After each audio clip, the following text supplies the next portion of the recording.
Salve te discipuli. This is help for your Latin studies in Henle first year Latin exercise number 264.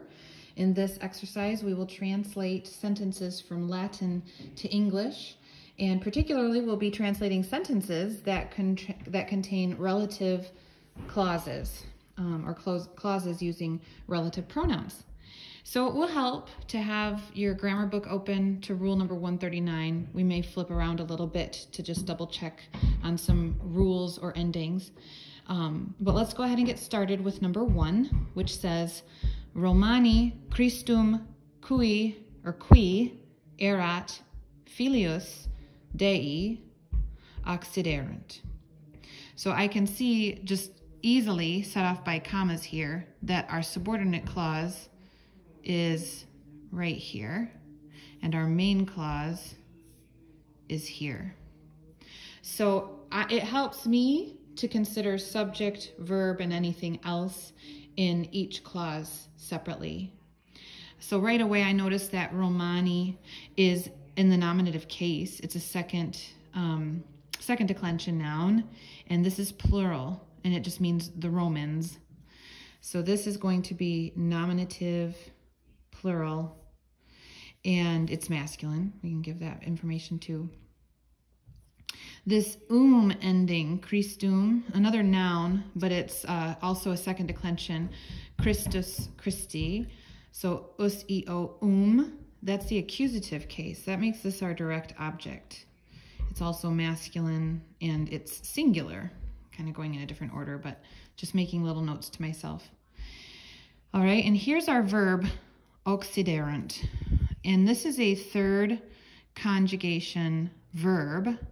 So it may help to flip to the verb area of our grammar book and look for that erunt ending in the third conjugation forms. So here's present, nope, imperfect, nope, future, no.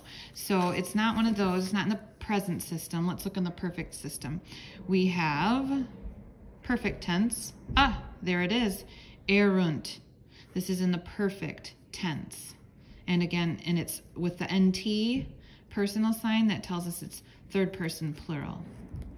Okay, so I'm just gonna make that note. This verb is a third person plural perfect tense.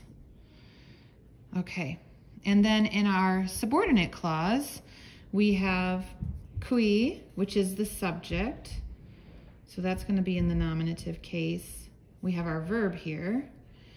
And then filius Dei. This is renaming. So this is also in the nominative case. And then this is in the genitive. All of these are, let's see, this is referring qui. This is our relative pronoun, and its antecedent is Christ. So this is going to be masculine singular like Christ, right? It gets its gender and number from the antecedent, but the case comes from its own clause. It's the subject, so the case is nominative. Okay, and since filius renames the subject here, son, it's also nominative, masculine and singular. And then Dei is also masculine and singular, but it's genitive. We get it from Deus Dei, Dei meaning of God. Okay, so let's go ahead and try this translation. Our main clause essentially says, the Romans killed, in the perfect tense, they killed Christ. And our subordinate clause essentially says, who was, he was, right? Who was the Son of God. I think we can write it just that way. The Romans killed Christ, who was the Son of God. All right, let's take a look at number 6, which says, Oppidum in quo frumentum erat a Romanis apugnabatur. So this is going to pull in a couple of concepts that we've learned and cause us to think through some things here. I want to say our relative clause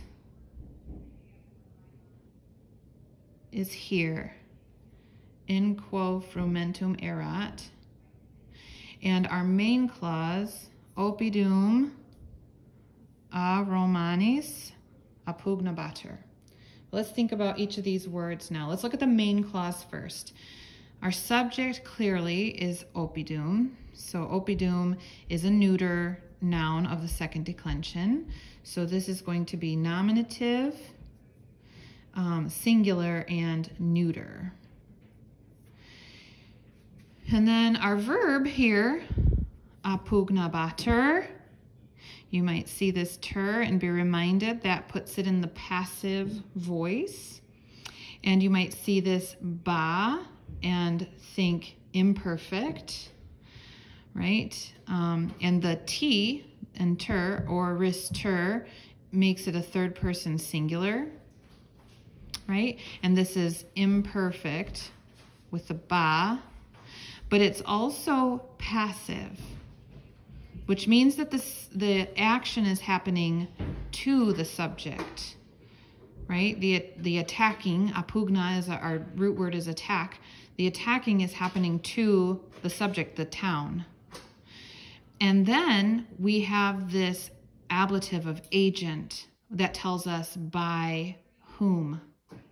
So a is a preposition meaning by, and it's going to take an ablative form of a noun that answers that question. And we'll recognize this as the noun, the vocabulary word, Romanus Romani. Let's think about whether it's singular or plural by considering the endings of the second declension. So we have us, I, o, o. Nope.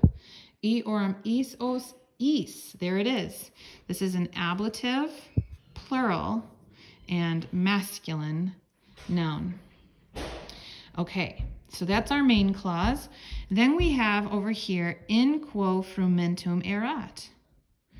We have a preposition, in, and then we have an object of the preposition, in quo. So this preposition in, the way that it's being used, takes the ablative, right? And so our case is ablative. This is our relative pronoun, and it's referring back to oppidum, which is where we would find our gender and number, neuter, singular. Okay, so the relative pronoun gets its gender and number from the antecedent and the case from its own clause. So this is a neuter, singular, ablative noun. Okay? Okay, so then we have a verb here, erat, meaning was, just a being verb. And then we have another noun, frumentum.